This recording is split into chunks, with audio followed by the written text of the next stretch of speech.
नमस्कार सर्वांना. प्रश्नांत recipes and much more या आपल्या चॅनलवरती मी रेश्मा तुम्हा सर्वांचं मनापासून स्वागत करते. खूप दिवसांनी लाँग व्हिडिओ आज अपलोड करते मी. तर आज आपण पाहणार आहोत झणझणीत भेळ कशी बनवायची. प्रत्येक ठिकाणची एक काही ना काही कोणत्या ना कोणत्या पदार्थाची खासियत असते. तशीच माझ्या माहेरची म्हणजे सांगोलची ही प्रसिद्ध भेळ आहे.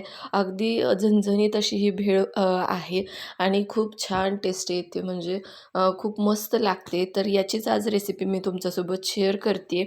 आणि तोंडाला जर आपल्या चव नाही आहे आणि अगदी खूप काहीतरी खायचं आहे असं चटपटीत असं जेव्हा वाटतं ना, तेव्हा जर ही भेळ बनवून खाल्ली तर अगदीच मूड आपला फ्रेश होतं.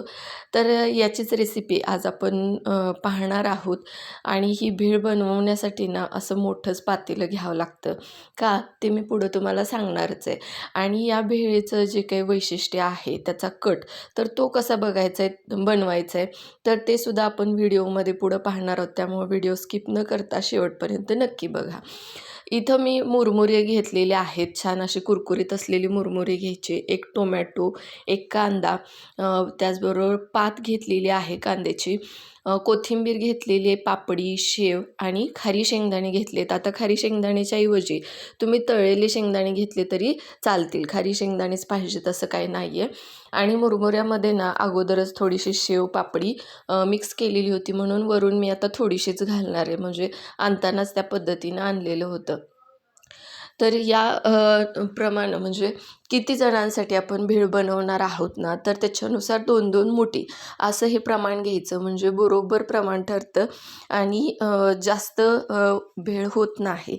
तर सगळं कांदा, टोमॅटो याच्यामध्ये मी घालून घेतले, पापडी घातलेली आहे, शेव आहे अगोदरच ऑलरेडी घातलेली. आता त्याचा जो सिक्रेट कट आहे ना, तर तो आपण कसा बनवायचा ते बघतोय. या ठिकाणी 2 मोठे चमचे भरून आलं लसणाची पेस्ट घेतलेली आहे, लाल तिखट लागणार आहे आणि सुहानाचा मटण मसाला किंवा चिकन मसाला इथं लागणार आहे.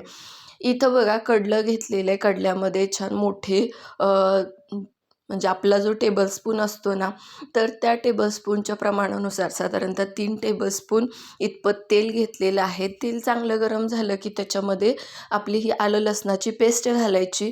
आलं लसणाची जी पेस्ट आहे ना, ती लालसर होऊ द्यायची, करपू द्यायची नाही किंवा अगदीच कच्ची पण नाही ठेवायची. आणि हा कट ना तुम्ही फ्रीजमध्ये साधारणतः 1 आठवडाभर स्टोअर करू शकता. छान आपलं आलं लसूण भाजलं गेलं, परतलं गेलं की मग त्याच्यामध्ये लाल तिखट घालायचं आहे. मी 3 चमचे लाल तिखट इथं घातलेलं आहे आणि 1 चमचा सुहाणाचा गरम मसाला घालायचा आहे. आणि हे छान व्यवस्थित आपल्याला काय करायचं आहे, तेलामध्ये परतून घ्यायचं आहे आणि वरून त्याच्यामध्ये पाणी घालायचं आहे, म्हणजे मसाला आपला करपत नाही आणि त्याचबरोबर चवसुद्धा छान येते. त्याला चांगली उकळी येऊ द्यायची, म्हणजे मुरमुऱ्याला थोडासा ओलसरपणा येण्यासाठी मदत होते. तर इथं आपला कट बनवून तयार झालेला आहे. किती छान बघा कट आपला तयार झालेला आहे.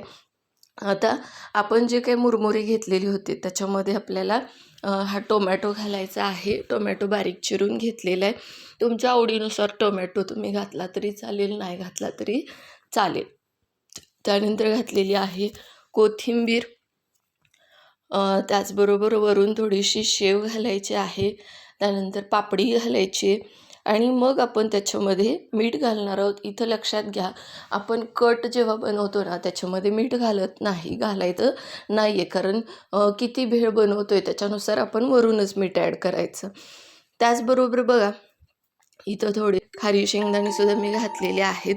आणि आता भेळ तुम्हाला कितपत तिखट पाहिजे, झणझणीत हवी असेल तर त्याच्यानुसार काय करायचं, हा कट ॲड करायचा. इथं बघू शकता किती छान आपला हा कट बनवून तयार झालेला आहे. आता इथं मी मीठ घालून घेते आणि मीठ घातल्यानंतर याच्यामध्ये आपण घालणार आहोत आपला कट. तर बघू शकताय पाणी घातलं तर काय होतं, मुरमुरे छान ओलसर होतात आणि सगळीकडं कट व्यवस्थित लागला जातो. त्याच्यामुळं पाणी घालायचंच आहे. आणि पाणी घातल्यानंतर कट चांगला आपला म्हणजे उकळवून घ्यायचा आहे. तर साधारणतः 3 ते 4 चमचे इतपत कट मी इथं वापरते. तुमचं लाल तिखट जे आहे तर त्याचं तिखटाचं प्रमाण किती आहे त्याच्यानुसार त्या अंदाजानं तिखट वापरायचं आहे. आणि असं छान मोठ्या भांड्यामध्येच हे मुरमुरे काय करायचेत आपल्याला असे छान मिक्स करून घ्यायचेत, म्हणजे सगळीकडं हा कट चांगला व्यवस्थित लागतो. आणि त्याचबरोबर भेळसुद्धा खूप छान टेस्टी होते. आणि तुम्हाला खरं सांगू का, गाड्यावरती सुद्धा असंच पातेल्यामध्येच ही भेळ बनवतात. अशीच पळी पण घेतली जाते आणि अशाच पद्धतीनं ती मिक्स केली जाते. तर इथं भेळ आपली तयार झालेली आहे. इथं मोठी एक प्लेट घेतली आणि त्याच्यामध्ये आता ही भेळ काढते.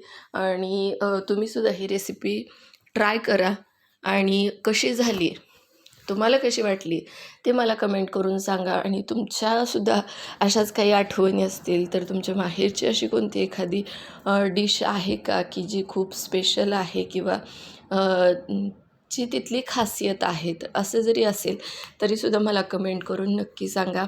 सांगोलचे कोणी व्हिडिओ पाहत असतील तर सांगोलच्या सर्वांनाच म्हणजे या भेळेची रेसिपी माहिती असावी, किंवा माहिती नसेल तर या पद्धतीनं ही भेळ बनवून बघा आणि नक्कीच तुम्हा सर्वांना ही भेळ आवडेल याची गॅरंटी मी तुम्हाला देते.